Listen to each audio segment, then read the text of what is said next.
보좌의 축복을 누리는 393 기도함으로 오늘 아침 예배 시작하도록 하겠습니다. 우리 함께 기도하겠습니다. 살아계신 하나님 아버지 감사합니다. 이 시간도 그리스도 하나 잡고 복음 누리는 기도하게 하시니 감사합니다. 주는 그리스도시요 살아계신 하나님의 아들이심을 믿습니다. 예수님은 나의 모든 죄를 사하신 나의 참 제사장이요 나를 사단의 손에서 건지신 나의 참된 왕이요 나에게 영원한 생명을 주신 나의 참 선지자이심을 믿습니다. 그리스도는 내 인생 모든 문제의 답이시며 내 삶의 주인이심을 고백합니다. 지금 이 시간 기도하는 나에게 주의 성령으로 충만하게 역사하여 주옵소서. 하나님, 지금 이 시간 성삼위 하나님께서 말씀으로 나의 삶 속에 성령 충만함과 오력을 더하여 주시옵소서.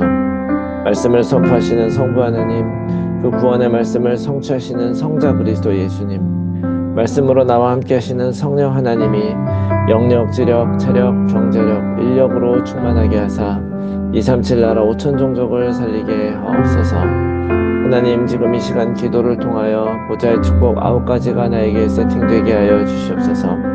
보좌의 축복 시공간 초월 237 살리 빛이 내게 충만히 임하여 하나님의 형상과 생기가 회복되어 원래 주셨던 에덴의 축복이 임하게 하옵소서. 그리하여 나와 교회와 현장에 전무후무한 응답을 주옵소서. 하나님, 지금 이 시간 보좌의 축복이 실현되어 삼시대 살리는 축복의 증인이 되게 하옵소서. 늘 생명력이 넘치는 강단 말씀이 선포되게 하셔서 목회자와 함께 교회를 살리게 하옵소서. 그 선포된 말씀을 붙잡은 중직자를 통해 교회와 현장과 산업이 살아나게 하옵소서. 그리하여 렘넌트가 일어나 전 세계를 살리고 미래를 살리게 하옵소서. 오늘도 언약 잡고 기도하는 우리들에게 최고의 축복을 부어주시고 축복을 볼 수 있는 영안과 믿음을 허락하여 주시옵소서. 하나님, 자녀의 기도를 반드시 응답하시며 성령으로 역사하실 줄 믿습니다.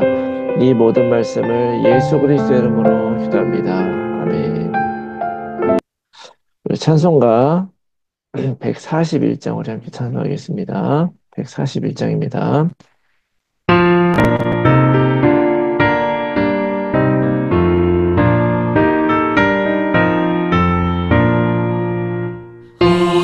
호산나 호산나 나 노래 부른다.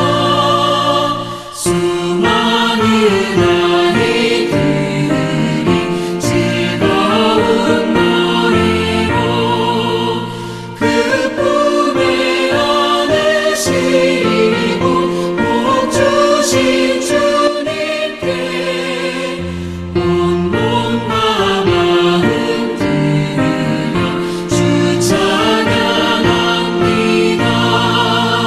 저 감람산 길 따라 금물이 따르며 그 손엔 종려가지 흔들며 외친다. 만왕의 왕 주 예수 나비를 타시고 그 어린이들 노래 다 받아주신다.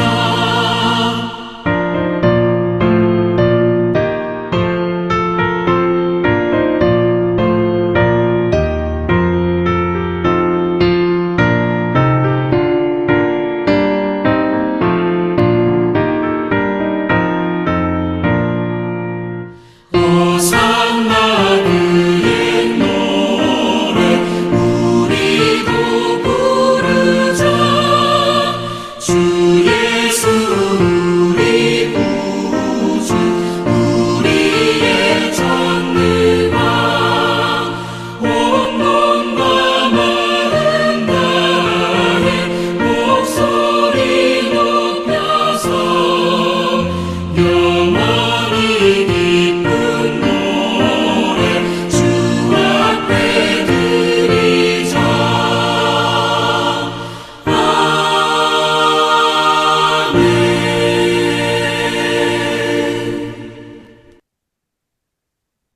아멘. 네, 오늘 아침 하나님께서 우리에게 주시는 말씀 마가복음 11장 1절에서 10절 말씀입니다.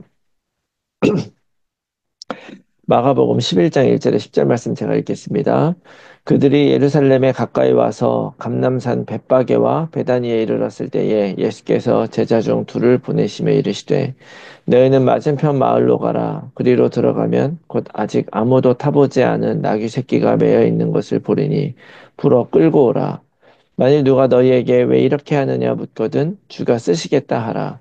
그리하면 즉시 이리로 보내리라 하시니 제자들이 가서 본즉 나귀 새끼가 문 앞 거리에 매여 있는지라 그것을 푸니 거기 서 있는 사람 중 어떤 이들이 이르되 나귀 새끼를 풀어 무엇하려 하느냐 하매 제자들이 예수께서 이르신 대로 말한데 이에 허락하는지라 나귀 새끼를 예수께로 끌고 와서 자기들의 겉옷을 그 위에 얹어 놓음에 예수께서 타시니 많은 사람들은 자기의 겉옷을 또 다른 이들은 들에서 벤 나뭇가지를 길에 펴며 앞에서 가고 뒤에서 따르는 자들이 소리 지르되 호산나 찬송하리로다 주의 이름으로 오시는 이요 찬송하리로다 오는 우리 조상 다윗의 나라여 가장 높은 곳에서 호산나 하더라. 아멘. 할렐루야. 새로운 하루가 시작이 되었습니다. 예수님은 날마다 우리를 향해서 오고 계시죠. 오늘부터 예수님은 이제 십자가 지기 위한 예루살렘의 여정을 시작을 하시는데요. 우리를 살리러 오는 예수님의 길은 오히려 자신의 죽음을 향해 가는 길이죠. 이 귀한 생명을 받은 사람으로서 오늘 우리가 정말 그 언약을 우리 중심으로 고백하며 또 묵상하는 그런 삶이 되기를 바랍니다. 그런 의미에서 오늘도 예수님은 그리스도 모든 문제 해결자이시고 우리와 오늘도 함께 하신 임마누엘 하나님이심을 믿습니다. 자, 우리가 묵상이라는 거 많이 얘기를 하는데요. 우리가 이제 여러 가지로 정의를 합니다. 깊이 생각하는 거라고도 하고 막 이렇게 하는데 사실은 명상이라든지 묵상이라든지 이런 것들은 최근에 저도 이제 더 자세히 좀 알게 되었는데 이 묵상의 대가라는 사람이 이 묵상이 무엇인가에 대해서 정의를 하는데 그 묵상이 바로 내 몸을 느끼는 거다. 그렇게 얘기를 했다 그래요. 어, 우리 몸은 그냥 단독적으로 움직이는 게 아니라 항상 반응을 하죠. 그런데 이 묵상이라고 하는 것은 조용한 시간에 시간 내서 하는 것이 아니라 생활 묵상이 돼야 된다. 그런 이야기를 했어요. 이게 무슨 얘기냐면 항상 우리들은 무슨 생각을 해야 되냐면 내 몸이 어떻게 느끼고 무엇을 따라가는지를 곰곰이 살펴보는 게 묵상이라는 거예요. 제가 그 얘기를 듣는 순간 야 이게 되게 굉장히 중요한 내용이다라는 생각이 들더라고요. 우리 몸은 우리 몸을 느낀다는 것은 단지 어떤 몸의 감각을 느끼는 것이 아니고 내 몸 행동, 생각들이 무엇에 반응하고 있는지를 잘 돌아보는 거예요. 진짜 묵상을 하게 되면 우리가 발견하게 되는 것이 뭐냐면 우리들의 생각과 마음과 우리들의 행동과 몸이 전혀 엉뚱한 것들에 반응을 하고 있구나. 우리의 두려움에 반응을 하고 있구나. 실제로 일어나지 않은 일들에 대한 불신앙에 우리가 반응하고 있구나라고 하는 것을 우리가 깨닫게 되는 거죠. 또 잘 보면은 이유 없는 걱정, 근심에 쌓일 때도 있잖아요. 저도 중학교 때 제가 기억이 나는 것이 항상 마음이 불안하고 우울했어요. 그게 어떻게 보면 청소년기의 특징일지 모르지만 저는 그것이 너무나 싫어서 어느 날 깊이 생각을 해보기 시작을 했는데 도대체 지금 내 마음에 불안한 이유가 무엇인가? 그래서 뭐 여러 가지 놓고 이제 보니까 어떤 거는 뭐 시험 점수를 뭐 잘 못 맞은 것 때문에 불안하기도 했고, 뭐 엄마 아빠한테 혼날까 봐 불안하기도 했고, 뭐 그런 일들이 생각이 나요. 그래서 그거를 하나하나씩 생각하면서 이제 최악의 경우를 생각을 하고 각오를 해버린 거죠. 그러고 나서 떨쳐버리니까 떨쳐지더라고요. 이런 식으로 우리가 사실은 내가 지금 어떻게 살고 있는가, 무엇이 내 생각과 마음을 사로잡고 있는가를 잘 돌아보는 것이 묵상이라고 한다면, 여러분, 오늘 우리가 나의 인생과 나의 생각과 나의 삶의 모든 행동은 무엇이 지금 영향을 미치고 있는가 한번 돌아보는 것이죠. 내가 그리스도를 묵상하고 깊이 생각한다는 것은 과연 나의 생각과 마음과 이런 여러 가지 결정과 행동들은 과연 내가 지금 이 그리스도 복음 언약에 묵상을 하며 반응을 하고 있는가? 여러분, 우리가 정말 이 그리스도의 답을 내고 그 답을 따라서 살아가게 될 때 모든 문제는 그 안에서 문제가 아니라 정말 하나님이 우리에게 주신 축복의 기회와 발판이라는 것을 깨닫게 될 줄로 믿습니다. 그리스도는 바로 하나님께서 세우신 이 땅에 우리를 위해서 주신 하나님의 방법이에요. 이번 주에 우리 시편 110편의 말씀을 통해서 우리가 봤잖아요. 하나님이 그 다윗에게 보여주셨습니다. 무엇을 보여주셨느냐? 바로 이 세상에 자기 위에 아무도 없었던 그 다윗 왕이 주님이라 부르는 그 그리스도, 바로 그 왕을 바로 나의 오른편에 앉게 하겠다. 어느 누구도 하나님 오른편에 앉지 않죠. 그는 바로 그 예수님, 우리에게 오실 그리스도를 하나님이시라는 것을 거기서 보여주시는 거예요. 그리고 더 중요한 것은 그 하나님이 맹세했다고, 그리고 변치 않으실 거라고 얘기하셨어요.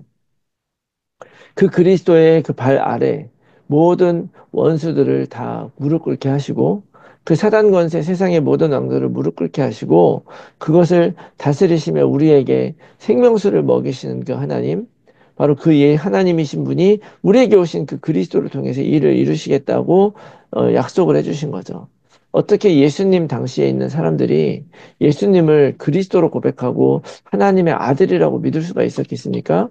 바로 이 신약 구약에서 우리에게 주어졌던 그 예언의 말씀, 예수님이 그리스도, 그분이 오셔서 모든 것을 정리할 것이라고 하는 이 말씀이 그들 안에서 성취된 것을 그들이 바라보면서 고백을 하는 것이죠. 처음에는 사람들이 몰랐을 거예요. 그분이 정말 예수님이 하나님이신가? 그분이 그리스도인가? 몰랐겠죠. 그렇지만 그 예수 그리스도를 만나고 그 믿음의 고백으로 그의 삶의 근본적인 문제들이 해결된 그 소경, 어제 우리가 봤죠? 바디메오라고 하는 그 소경의 그 고백으로부터 시작을 해서 오히려 진짜 힘없는 작은 사람들이 오히려 그분이 그리스도고 다윗의 자손으로 오시는 분이다라는 것을 알게 하셨고, 오늘 그 사실을 바로 드러내고 계시는 것입니다. 십자가에서 진정한 그리스도로 세워지기 위해서 오늘 그 길을 걸어가신 예수님은 구약의 말씀, 바로 하나님 자신이 우편에 앉으신 왕이신 다윗이 주라고 고백했던 그분이 바로 이곳에 오셨다는 것을 오늘 말씀을 통해서 보여주고 계시는 거예요. 우리가 이것을 육신의 눈으로 보지 않고 영적인 눈으로 보면 여전히 오늘도 그 예수님은 우리를 향해서 오시면서 우리를 살리시는 거라는 걸 여러분 기억하시기 바랍니다. 그래서 드디어 이 예수님이 이제 여리고에서 이제 예루살렘으로 향해 가면서 자기 자신을 이제 드러내시기 시작을 합니다. 그것도 누구를 향해서 누구를 통해서 드러내느냐? 다른 사람들을 통해서 드러내요. 특별히 나귀 새끼를 타고 간다고 얘기를 하는데요. 겸손해서 나귀 새끼를 타고 성 안에 들어오시는데, 그는 단지 예수님이 나는 겸손하다라고 하는 것을 드러내기 위한 것이 아니에요. 스가랴서 9장 9절의 말씀에 보면 시온에 따라 크게 기뻐할지어다, 예루살렘에 따라 즐거이 부를지어다, 보라 내 왕이 내게 임하시나니 그는 공의로우시며 구원을 베푸시며 겸손하여서 나귀를 타시나니 나귀의 작은 것 곧 나귀의 새끼니라.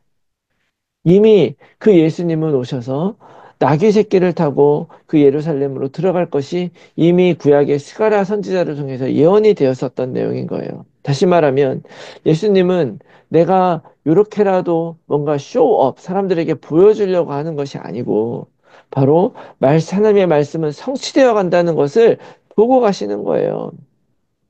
그분이 우리들에게 그리스도다라고 성취되는 것은 그 왕이나 유력한 사람들을 통해서 그것이 드러나는 것이 아닙니다. 그 잘되는 성공하는 길을 통해서 드러나는 것이 아니라 오히려 마태복음 5장에 마음이 가난한 사람들, 이 세상에 아무것도 가진 것이 없어 오직 하나님 외엔 살아갈 수 없는 그 사람들 통해서 예수님은 왕으로 그리스도로 선포되어지는 거예요. 부자는 부자가 하늘나라 들어가는 것은 낙타가 바늘길을 통과하는 것보다 어렵다고 말씀하셨는데, 내 것이라 여기는 것이 없는, 내 것이라 여기는 것이 없이 모든 것이 하나님의 것이라고 여기는 사람들을 통해서 예수님은 오늘 호산나 주의 이름으로 오시는이라는 환호를 받으면서 들어오고 계시는 것입니다. 예수님을 믿고 그분을 내 삶의 그리스도로 모시는 길은 내 것을 다 버리는 길이라는 것을 여러분 받아들이셔야 됩니다. 여러분, 그래도 조금 내 것은 남아있지 않나라고 생각할 수 있을지 모르지만, 내 것을 버린다고 해도 하나님은 내 것을 다 당장 가져가지 않죠. 그러나 진짜 다 가져가실 수도 있겠죠. 더 중요한 것은 뭐냐면 하나님이 채워주시고 먹여주시는 것을 믿는 사람이 되어야 되는 거예요. 내 것을 다 버릴 때에 내가 옮겨진 그 세상의 것 때문에 흔들리지 않을 수 있는 것입니다.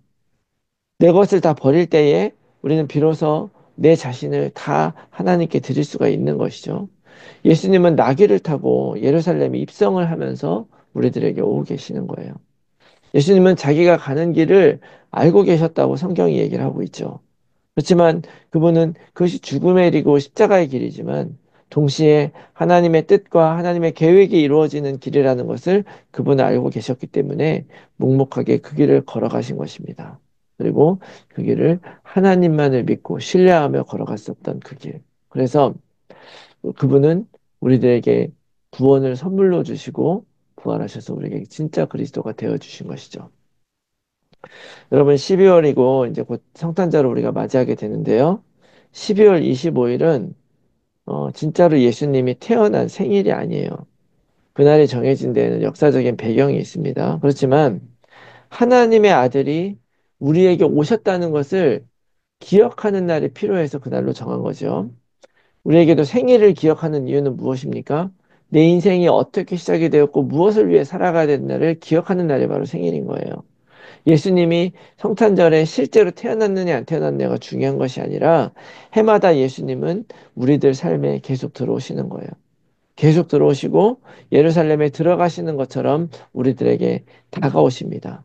여러분 오늘 우리가 이 말씀을 통해서 그리고 그 십자가의 길을 걸어가는 그 예수님의 그 걸음을 통해서 우리들은 그분을 어떤 분이라고 고백할 것인가? 그분이 정말 나에게 주님인가? 우리 주일날 강단 메시지 들은 그 다윗도 그 예수님을 아도나이, 주, 나의 주인이라고 고백을 했습니다. 그분을 참된 그리스도로 나의 왕으로 나의 주인으로 고백하는 그런 우리들의 삶이 되기를 바랍니다. 우리가 그분을 나의 그리스도요, 나의 주인이요라고 내가 고백을 할 때 하나님은 우리들을 자녀 삼으신 그 축복을 더 누릴 수 있도록 도와주시고 또 그 믿음으로 승리하게 하실 것을 믿습니다. 오늘 다시 한번 이 말씀 붙들고 정말 예수님이 나의 그리스도임을 깊이 생각하면서 나의 생각과 마음과 모든 행동과 모든 것들이 바로 그 복음에 반응하는지를 우리가 세심히 바라보면서 묵상하면서 오늘도 믿음의 길 걸어가며 승리하는 여러분들이 다 되시기를 예수 그리스도 이름으로 축원합니다. 아멘. 자, 이 말씀 놓고 우리가 함께 나눌 기도의 제목은요. 나를 위해 이 땅에 오셔서 구원을 주신 예수 그리스도를 나의 주님으로 모시고 하나님의 뜻을 따라 살아가는 삶이 되게 하옵소서. 나를 증인으로 세우시고 전도자로 보내시는 하나님의 뜻을 따라 오늘도 예수님을 그리스도로 전하는 삶을 살게 하여 주시옵소서.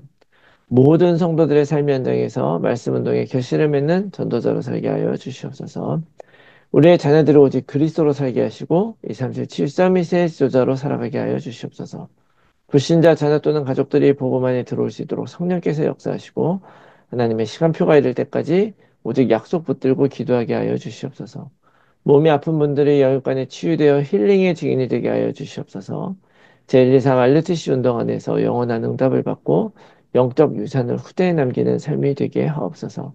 나의 현장과 상황 속에서 정확한 복음에 집중하면서 하나님이 주실 응답을 기다리며 날마다 언약 안에서 걸어가게 하옵소서. 지속될 삶의 캠프를 통해서 성경적 전도운동에 응답을 받게 하여 주시옵소서. 위에서 기도해 주시고 오늘 하루도 승리한 하루가 되시기 바랍니다. 함께 기도하겠습니다.